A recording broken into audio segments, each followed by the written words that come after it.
परमेश्वर के धन्य नाम की महिमा हो। प्रभात मनन के सत्र 1736 में आप सभी का बहुत ही विनम्रता के साथ स्वागत करता हूँ। आइए आज का मनन के लिए हम पढ़ते हैं फिलेमोन अध्याय 1 पद 12।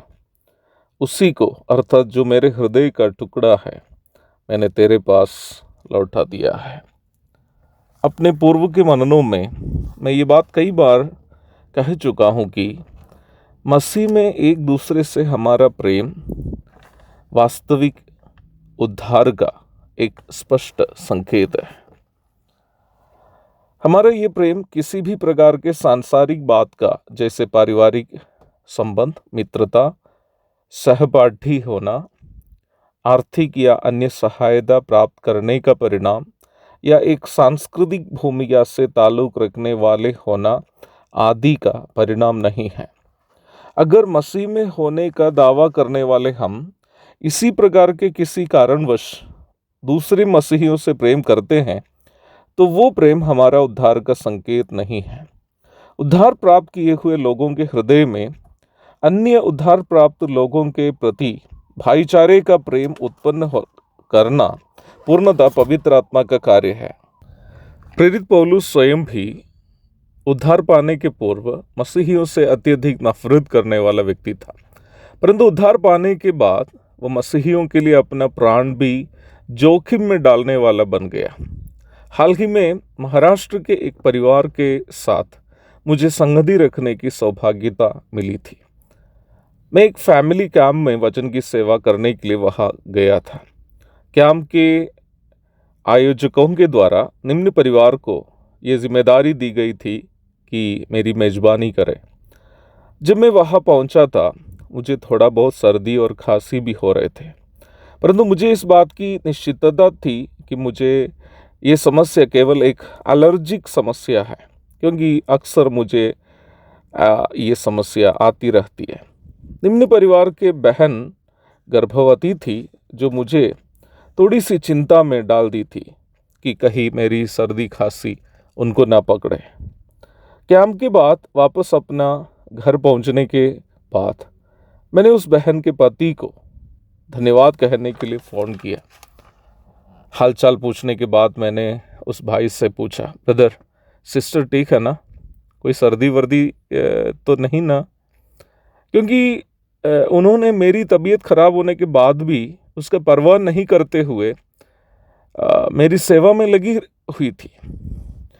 उस भाई साहब ने कहा, नहीं ब्रदर वो ठीक है।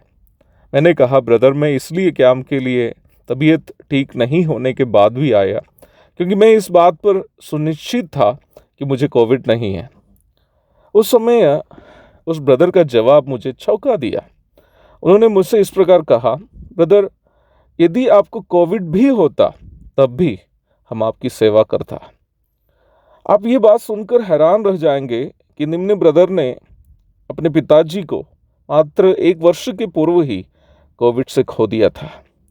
मैं आपसे कहना चाहता हूँ प्यारो, जोखिम उठाकर भी, कष्ट उठाते हुए भी, बदनाम होते हुए भी अपने मसीहियों से यदि हम प्रेम कर पाते हैं तो ये वो प्रेम है जो यीशु मसीह को उद्धारकर्ता के रूप में स्वीकार करते समय पवित्र आत्मा हमारे मनों में डालता है। रोमी 5:5 में जिस प्रेम के बारे में बताया है। अपनी भूमिका पर घमंड करने वाले, अन्य जाति के लोगों को हीन दृष्टि से देखने वाले, यहूदी जाति से ताल्लुक रखने वाला पौलुस एक गुलाम बालक को अपना हृदय का टुकड़ा के रूप में इसलिए यहाँ पर परिचय कर पा रहा है क्योंकि परमेश्वर का प्रेम उनको ऐसा करने के लिए विवश कर रहा था। जो प्रेम पवित्र आत्मा के द्वारा केवल किसी के भी मन में उत्पन्न हो जाता है। मुझे सुनने वाले प्रिय भाई बहनों, कि हमारे अंदर अपने भाई बहनों के प्रति जो मसीह में है इस प्रकार के प्रेम है। जोखिम उठाकर भी, कष्ट उठाते हुए भी, बदनाम होते हुए भी भाइयों से प्रेम कर पाने का उस स्वभाव क्या हम में है? अगर है तो वो हमारा उद्धार का संकेत है। अगर नहीं तो हमें ये बात परखना होगा कि क्या हम वास्तव में उद्धार पाए हैं या नहीं। छोटी छोटी बातों के लिए भी अपने भाई बहनों से नफरत करने वाले, छोटी छोटी बातों के लिए भी अपने पति से और अपनी पत्नी से तलाक लेने वाले लोग, छोटी छोटी बातों के लिए भी कलीसिया को तोड़ने वाले लोग, इस बात को परखना होगा कि क्या वे वास्तव में उद्धार पाए हैं या नहीं। एक और शुभ दिन की धन्य कामनाओं के साथ आज का मनन मैं यहाँ समाप्त करता हूँ। प्रभु आप सबको आशीष दे। आमीन। भोजन है आत्मा में भूखे कोय, पानी है आत्मा में प्यासे कोय। भोजन है आत्मा में भूखे कोय, पानी है आत्मा में प्यासे कोय। पालन जो करते हैं उसके लिए आशीष पाने का साधन है यह। पालन जो करते हैं उसके लिए आशीष पाने का साधन है यह। ये है वचन, प्यारा वचन, ईशु